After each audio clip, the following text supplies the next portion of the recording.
Bonjour à tous, bienvenue pour le quatrième épisode de notre saga.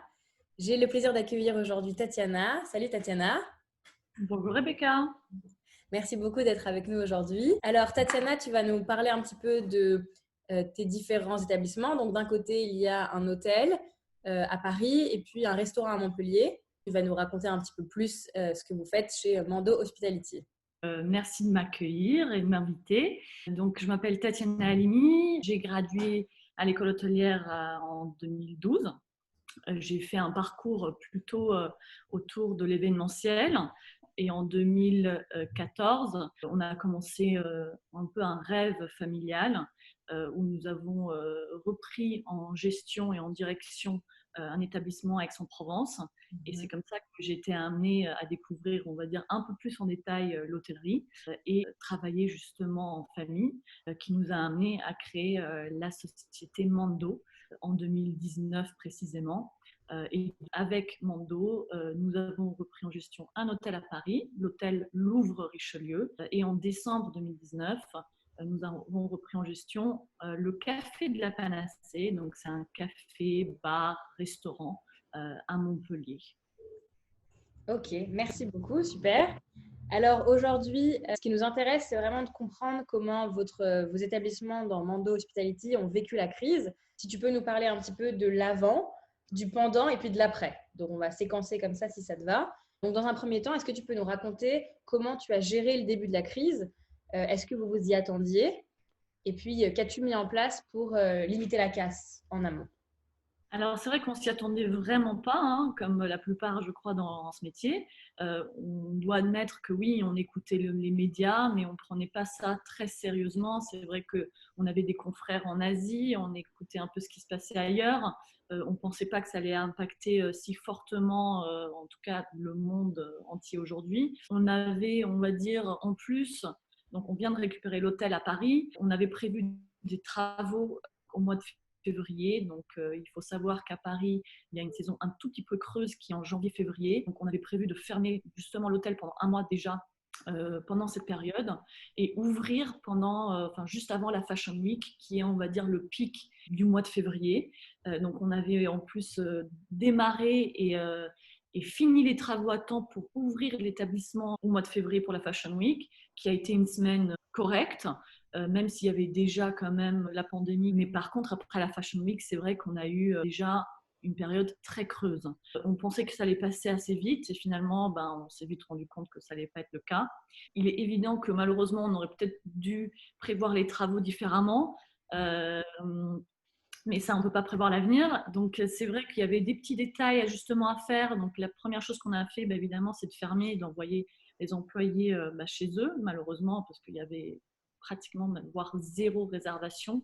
Et on a donc, du coup, tout de suite activé l'activité partielle des employés. On n'a pas fermé l'hôtel. Alors, c'est vrai qu'il y a eu un peu une confusion en France. L'info de fermer les restaurants et les bars, ça, c'était évident, c'était très clair. Mais les hôtels, au début, c'était pas très clair. La plupart des hôteliers ont décidé de fermer d'eux-mêmes. Mais sinon, nous, on n'a pas eu légalement, on va dire, la nécessité de fermer. Donc, on a préféré garder ouvert. Ça veut dire garder ouvert les réservations. Et c'était un peu pour voir un peu ce qui se passait.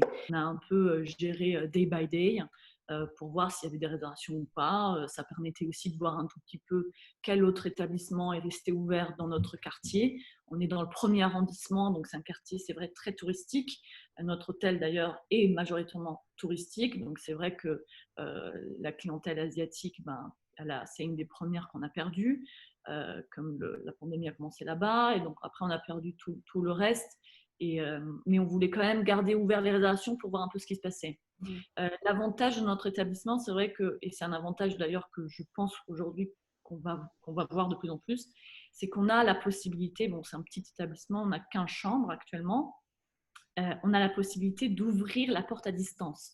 Ça veut dire qu'aujourd'hui, un client, il reçoit sa réservation, il reçoit un mail 24 heures avant en disant voici votre carte virtuelle de votre chambre.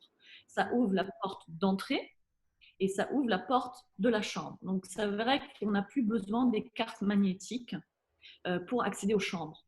Ça, c'est évidemment une grande force et ça nous a sauvés, ça m'a sauvé dans l'exploitation parce que Quand par exemple, même là maintenant à distance, je pouvais ouvrir un fournisseur, un livreur, je pouvais ouvrir un client si il avait réservé le jour J.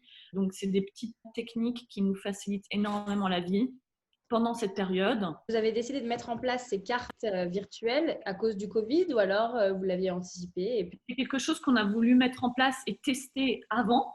Et c'est vrai que là, on voit un vrai intérêt et on voit la force de ce type de technique parce que la personne, elle fait son check-in en ligne, elle a déjà sa carte, elle a déjà tout payé à l'avance. Donc, il y a moins d'échanges, donc moins de risques de propagation de la pandémie. Donc, c'est quelque chose qu'on n'a pas vraiment testé avant et que là, à mon avis, on va vraiment voir les avantages de ce type de système. Ça permet aussi d'avoir peut-être un peu moins de personnel. Donc là, actuellement, on a moins de personnel. Donc c'est sûr que c'est une technique probablement pour les hôtels qui, en général, pourront peut-être mettre ceci en place. Ça Salut, va, Christophe. Rebecca? Ouais, ça va et toi? Ça va top, top, top. L'hôtel Louveau-Richelieu, aujourd'hui, il est fermé au public ou alors il est toujours ouvert? Vous avez des gens qui ont séjourné pendant le coronavirus? Alors, nous n'avons pas vraiment de clients. On a gardé les réservations ouvertes, mais zéro activité. Hein. On a eu une cliente, une agence de tourisme qui m'avait appelé un peu en catastrophe, qui cherchait un hôtel ouvert justement, que j'ai pu gérer justement à distance. Après, on a réussi à accueillir 5 policiers gratuitement pour évidemment être un peu solidaire de ce qui se passe aujourd'hui. Ok, belle initiative. Par rapport à donc, tes employés, comment avez-vous géré votre staff? Est-ce que vous les avez tous mis au chômage partiel ou alors vous leur avez donné des vacances? Donc l'activité partielle, c'était assez rapide et efficace. Hein. Donc les employés ont été très respectueux et très compréhensifs. Et c'est vrai qu'on les a aussi tenus au courant de toutes les actions qu'on allait mettre en place à l'hôtel pour être en sécurité, toutes les normes d'hygiène qu'il faudra mettre en place et aussi toutes les actions commerciales parce qu'il faut aussi comprendre qu'aujourd'hui, on fait le maximum pour essayer d'attirer de la clientèle. Ce qui n'est quand même pas évident pour l'instant, parce que c'est assez encore imprévisible. Et donc, en conséquence, de les récupérer pour venir travailler. Ouais. Vous avez combien d'employés à l'hôtel? On n'a que 15 chambres, donc c'est vrai que c'est assez petit. C'est une chance, d'ailleurs. Je me mets à la place des gros établissements qui ont beaucoup d'employés, donc c'est une autre gestion. Donc nous, c'est vrai que Mando démarre l'aventure, donc on n'a qu'un petit hôtel de 15 chambres et donc que 5 salariés. Peux-tu nous raconter un peu plus ce que vous allez mettre en place par rapport à la réouverture en termes d'hygiène et aussi nous parler des actions commerciales? Aujourd'hui, en termes d'hygiène, donc évidemment, on a commandé des masques, on a commandé du gel à vendre aux clients et aussi à avoir en réception. On va mettre en place un kit, je l'appelle kit pharmacie, à vendre avec un thermomètre, le masque et le gel, donc un package. On va évidemment désinfecter un peu toutes les chambres, toutes les parties communes. On a créé une procédure de nettoyage un peu plus approfondie. C'est vrai que donc, la femme de ménage aujourd'hui, on l'appelle la dame de qualité d'ailleurs en interne. Donc la dame de qualité, elle s'occupe des 15 chambres, mais faire les 15 chambres et en même temps être très attentif à tous les détails qu'il faut nettoyer, par exemple la télécommande, le boîtier de la clim. Il y a plein de petits boutons à droite à gauche de lumière, poignée de porte. Ça prend quand même du temps et donc on va demander au réceptionniste d'aider la dame de qualité pour un meilleur suivi. Et donc on a créé une procédure pour que tous les jours ça soit fait. J'avoue, ça ne me plaît pas trop, mais commander un plexiglas qu'on mettra sur le desk de la réception pour justement garder, on va dire, la distance avec les clients. On va conseiller aux réceptionnistes de porter des gants, par exemple, quand ils vont porter les bagages des clients.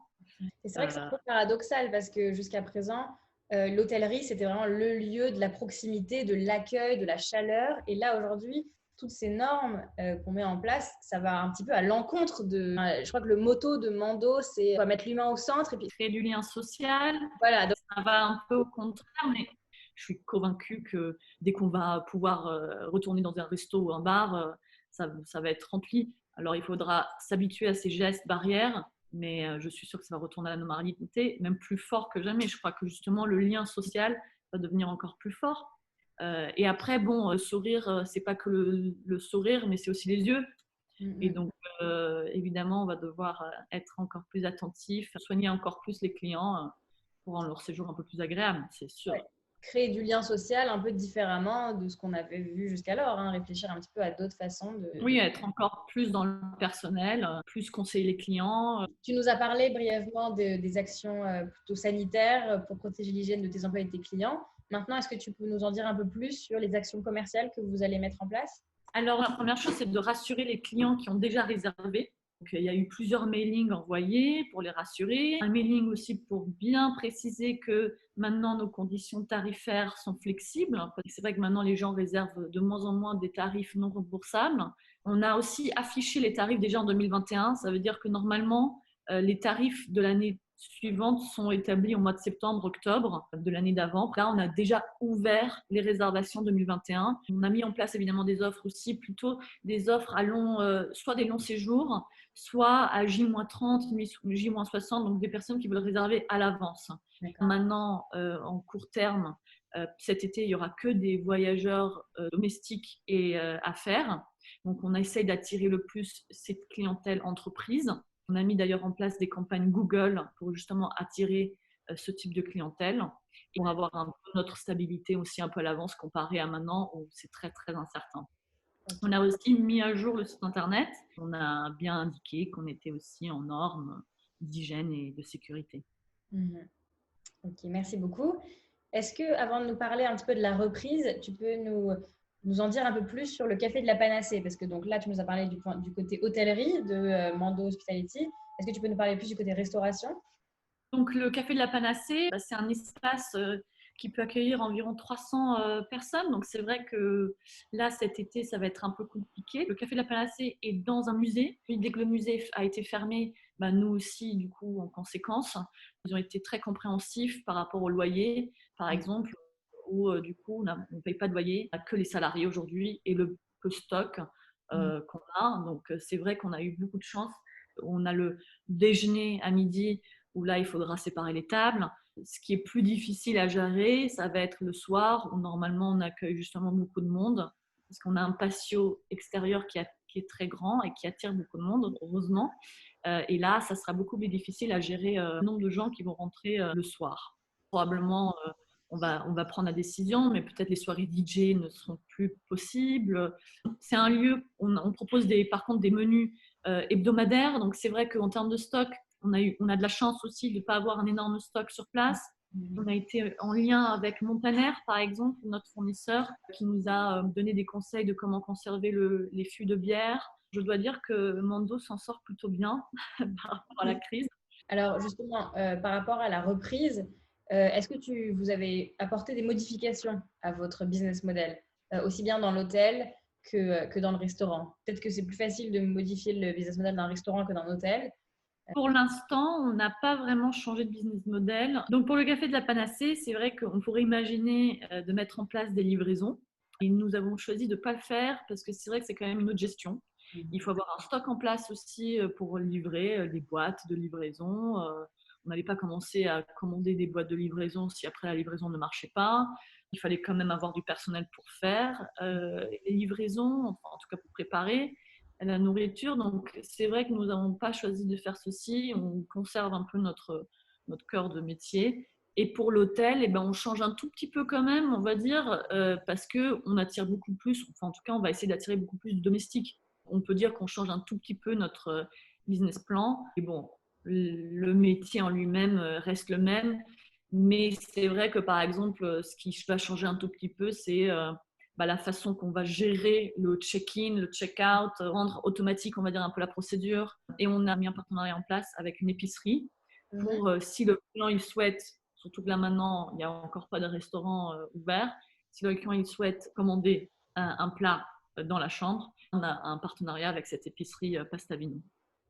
Ok, écoute, merci beaucoup. C'est très, très intéressant. On n'avait pas eu jusqu'à présent d'hôtelier pour nous parler, donc c'est vraiment super. Est-ce qu'il y a peut-être autre chose dont tu voulais parler, quelque chose de particulier à ajouter? Peut-être, donc, comment voyez-vous l'avenir à court, moyen et puis long terme? J'ai hâte que les restaurants et les bars ouvrent, ça c'est sûr, parce que ça va déjà attirer beaucoup plus de monde dans nos villes. Je pense que aujourd'hui, déjà, les gens, quand ils voient un peu ce qui se passe dans le monde entier, je crois qu'ils doivent être un tout petit peu plus solidaires. Donc, Par exemple, c'est vrai que dans l'hôtel, on fait le mieux pour avoir des tarifs plus avantageux sur notre site internet. Donc, je conseille les gens vraiment de contacter les hôteliers, mais surtout de réserver en direct pour éviter que les hôteliers payent les commissions. C'est vrai que si on est tous solidaires l'un l'autre, pour aider un tout petit peu les hôteliers aujourd'hui, c'est de réserver en direct. Donc, c'est le message que j'ai envie de passer. Très bien, bah, c'est noté. Écoute, on vous souhaite en tout cas tout le meilleur et puis tiens-nous au courant de la reprise, comment ça se passe.